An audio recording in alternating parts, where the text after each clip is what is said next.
Well, the 49ers beat the Raiders 22-19 in preseason game number 2. That's not the important part. The important part is what I'm going to tell you about the takeaways from this game. And I guess you could say maybe the final score was the important part. It certainly was for Jake Moody, because at halftime, things weren't looking great. He missed a 53-yard field goal attempt, and then later, darn near missed a 26-yarder, same to the left side. But man, he had some pressure kicks. And the reason I say they're pressure kicks is because even though it's a preseason, this is a guy who's kicking for his job every time he steps on the practice field and every time he goes into a preseason game. And he was tested to the max on Saturday. And, I thought it probably wouldn't get more insightful, more pressure packed than the 44-yarder he had at the end of regulation. Was that with 37 seconds left in regulation? He makes a 44-yarder, and it kind of spun in there. There's a little bit of movement, like a pitcher throwing a fastball that tails into a right-handed batter. This thing, it kind of moved around, but it was good from 44 yards out. And so there I thought, okay, he ends on a high note after missing, after not looking real steady on those earlier kicks. He had the one that mattered. And then Jalen Mahoney picks up an interception. 49ers are right back in business, and they didn't move the ball down as far as they wanted to, but they still sent Jake Moody out for a 59-yarder on the final play of the game, and he flat out nailed it. 59 yards out. And there's a couple of things that I'll say about this one is that with his new two-step approach, he said that takes away some of his distance, but distance was not a problem on that 59-yarder. And so he makes it, and he lives to kick another day. I'd say he does more than live to kick another day. If there were any questions heading into this game about where he was, if he was 49ers were still going to look outside, I think he would have to absolutely just fall on his face in the final preseason game against the Chargers. Jake Moody is going to be your kicker for the San Francisco 49ers. So on this day, he was 5 of 6. He made from 30, 26, 50, 44, and 49, 59. Holy cow, let's try that one again. He made from 30, 26, 50, 44, and 59, and then his miss from 53 yards. Okay, so that's one set of business that it can be taken care of after my halftime report. The other one is the injury report. And Dominic Puni injured that right knee. Kyle Shanahan said not a season ender. But he will be out a few weeks with what is initially diagnosed as a posterior cruciate ligament of the right knee. As I understand it, that's a non-surgical injury, but something that'll keep him sidelined for the time being. So a few weeks, what does that mean? Well, tomorrow is Sunday, the 17th. 3 weeks from tomorrow is the 49ers season opener. So does a few weeks mean puts him on pace to perhaps play in the opener, or is he going to miss a game or two? We'll see as this goes on, but very encouraging news because it was kind of like the worst case scenario. Obviously, when they gave him the knee test on the sideline after that injury, in which he was blocking for a field goal, 49ers knew that there was some ligament damage at that point. So Dominic Puni out a few weeks, whatever that means, but not a season ender. So very good news for the 49ers. And I guess the news is okay too for the other running backs who are injured in this one. Corey Kiner, high ankle sprain. That's usually about a month, 6 weeks, something like that. Jordan Watkins has a high ankle sprain. They listed him as out for a month, but Kyle Shanahan didn't place a time frame on Corey Kiner, how long he'll be out. And then Patrick Taylor, who started at running back in this game, dislocated his shoulder. And the way Kyle Shanahan described it was a couple of weeks for him as well. So going back to Puni, when Puni's not in there at right guard, probably Nick Zakelj.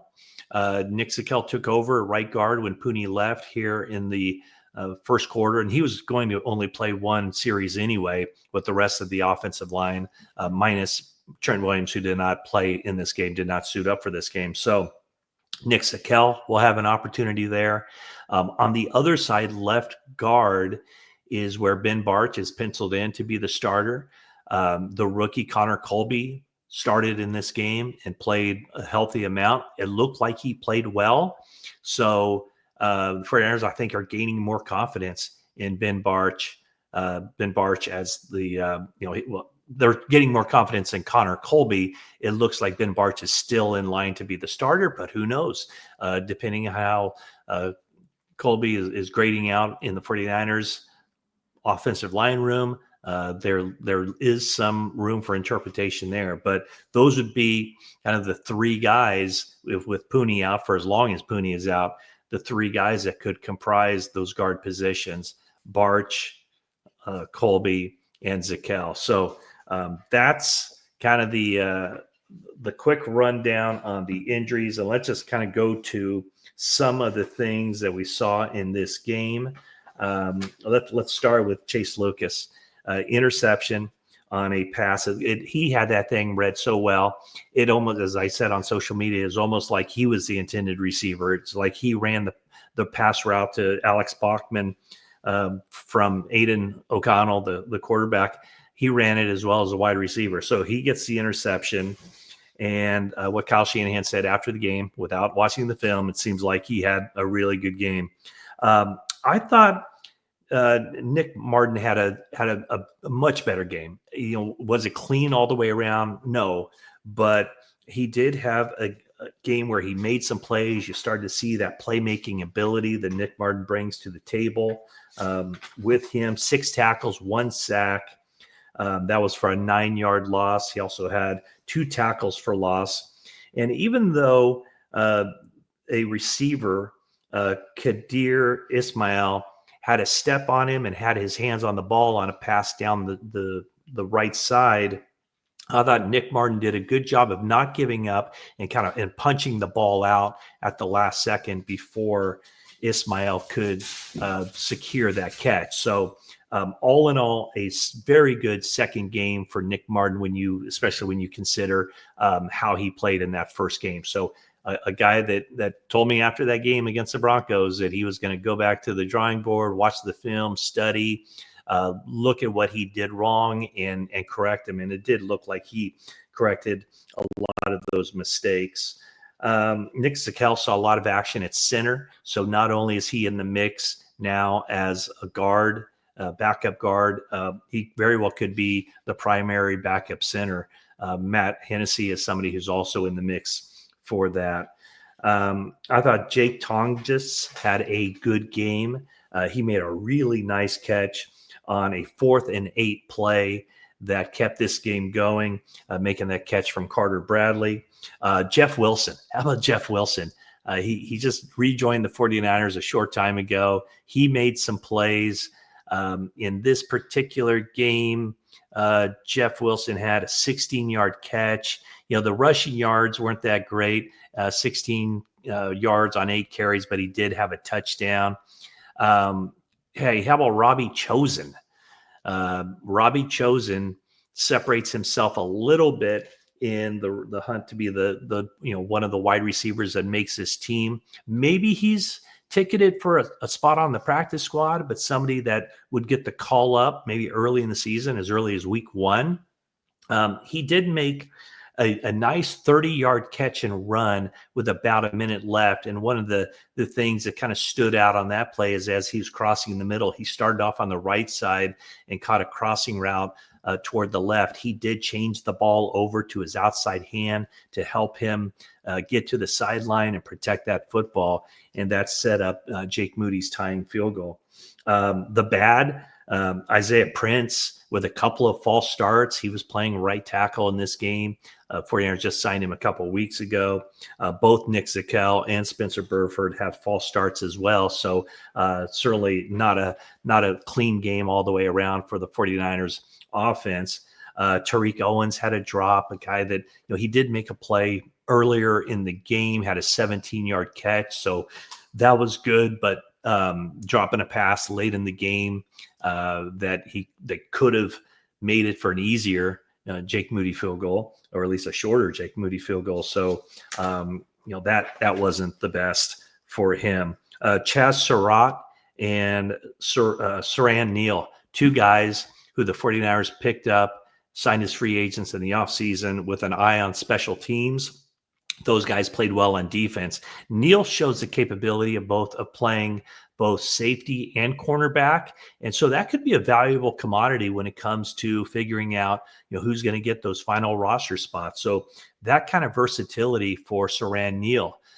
He had a PBU in this game, and he's a core special teams guy. So definitely helped himself out in this race to win a roster spot. And I thought Chaz Surratt did as well, 6 tackles in this game. So I would say all in all, man, it did not look good there for a while as far as the injuries. And we knew that these were going to be injuries that would be a matter of weeks, if not longer. And I think the 49ers are definitely breathing a sigh of relief after this one. My colleague Jennifer Lee Chan, who was at the game in Las Vegas, she sent me video of Dominic Puni walking off the field, and that right knee was very stiff, and he was kind of laboring as he walked off. But one of the good signs was on the sideline during the game, no brace. He was sitting down. The fact that he was out there was a good sign. So certainly not ideal that Dominic Puni gets injured in this game, because you could make a strong case. If not, it's just a slam dunk that he was the second best offensive lineman they have going into this season behind Trent Williams. So Dominic Puni will miss some time, and it should be close. It sounds like should be very close whether he's able to make it for the start of the regular season at that right guard spot. So let me just kind of look and see any other defensive numbers that stand out. Well, let's go back to Chase Lucas. Chase Lucas has the interception. He also had a sack in this game, and he's kind of like the shark, K'Wan Williams. Chase Lucas is showing that he can do a lot of different things from that nickelback position. So Upton Stout, you better get healthy in a hurry, because Chase Lucas is coming for your job. Also, as I talked about, I think in the halftime report, Trevis Gibson had a sack in the first half. The 49ers had 4 total sacks in this game. Also, Damone Harris, which just recently signed from the 49ers when they were having all these defensive line injuries. He picked up a sack as well. So here's a list of the 49ers who did not play in this game, and it's a long list. So these are the guys on the 90-man roster. Jacob Cowing didn't play, but let's just go. This is in numerical order of the guys who did not play in this game: Renardo Green, Curtis Rourke, Malik Mustafa, Brandon Ayuk. And I saw video of Brandon Ayuk running passes, catching passes from Brock Purdy before the game, which I don't think is allowed because he's on the PUP list. I texted a member of the 49ers when I saw that video, and let's see what he said. He goes, he still has a long way to go. Juwan Jennings was out for this game, as was Jordan Watkins, Jacob Cowing, Upton Stout, Trey Brown. Christian McCaffrey was a healthy scratch. Richie Grant didn't play. Jason Pinnock didn't play. Jordan James, Isaac Gorindo, Fabian Moreau, Robert Beal, Fred Warner, healthy scratch. Trent Williams, healthy scratch. Ben Barch didn't play. Kevin Givens, Samuel Kawanu, Jordan Elliott, Yetur Gross-Matos, Nick Bosa, Michael Williams, and CJ West. So that's the list of guys who didn't play. 49ers played a lot of their main guys in this game. Brock Purdy, 1 series and out, 5 of 7, 66 yards, a passer rating of 100.9. Mac Jones saw significant playing time, was 13 of 16 for 135 yards. Has the 1 interception that he threw in this game, he would definitely want back. And then Carter Bradley finished this game off. And I guess you could give Carter Bradley the comeback fourth quarter victory for him. He was 8 of 13, 96 yards. was sacked a couple of times as well. Those are the only 2 sacks the 49ers gave up in this game. So Carter Bradley is the 3rd quarterback right now after the 49ers released Tanner Mordecai earlier in the week. Their leading rusher, Keyshawn Vaughn, who's signed after all these injuries, but he only had 24 yards rushing on 9 carries. So the 49ers running game wasn't real strong, averaging only 2.3 yards per carry, but they got the job done. The defense generally played well. They created a couple of those takeaways. And then once again, Jake Moody, who, man, I have to write something at NBC Sports Bay Area that posts pretty shortly after the game. And early on, it was like Jake Moody looking shaky. Greg Joseph is only a phone call away. And then the way he ended that thing, it basically turned into Jake Moody is safe for now, and he might be safe for a while. So that's the quick rundown. 49ers get out of Las Vegas with no season-ending injuries. That's a good thing, and that's probably the one thing that you can kind of hang your hat on if you're the 49ers when you talk about all of the injury situations they've come across this training camp. Nothing has been season-ending, so that is a good sign. Nothing to any of the guys who are expected to be on the 53-man and expected to be significant contributors this season.